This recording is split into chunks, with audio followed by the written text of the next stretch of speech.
Hey iRacers, I'm Brian Blackford, driver the number 33 Ford in the NASCAR iRacing Series World Championship. This is episode 14 of HotLaps, and I'm going to take you around Atlanta Motor Speedway.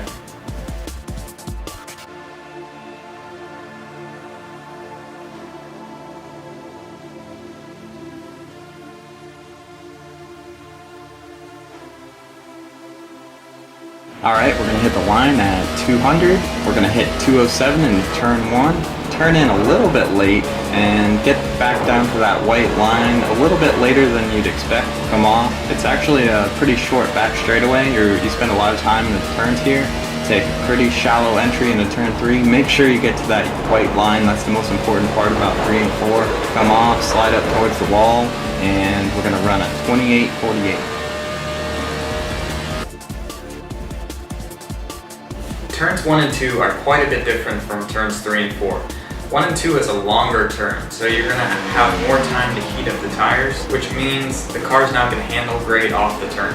The banking goes away really quickly off turn 2. You've got to be very careful to make sure your car is set up right, to make sure you get it through this turn okay on the long run. You've got to be easier on the throttle pedal later into the run through turns 1 and 2 than you do 3 and 4. Ease down on the throttle as opposed to slamming it down.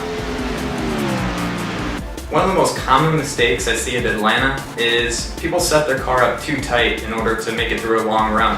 A lot of people, they set up their car a little too tight at the beginning because they think it's gonna stay that way throughout the whole run, but it actually tightens up quite a bit. A lot of the slower drivers you'll see tonight, they're gonna be lifting off that turn. The faster drivers, they're gonna hold that bottom line, that white line, longer than the cars that are in the back.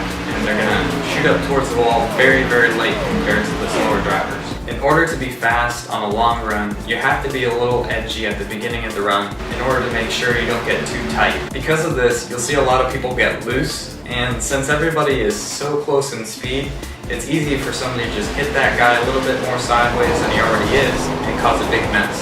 Here at Atlanta, qualifying is pretty important, mainly because you don't want to get caught up in a crash.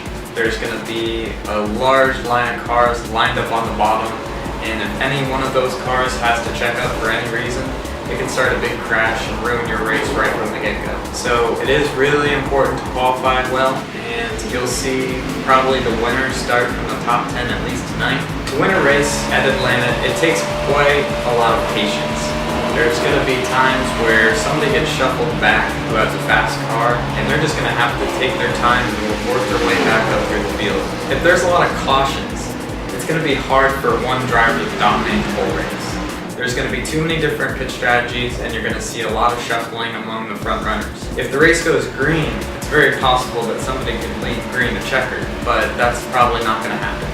Making sure you got a good setup is pretty important here at Atlanta. You probably need to pick up about 2 or 3 tenths from the baseline setup in order to be competitive and running in the top 15 tonight.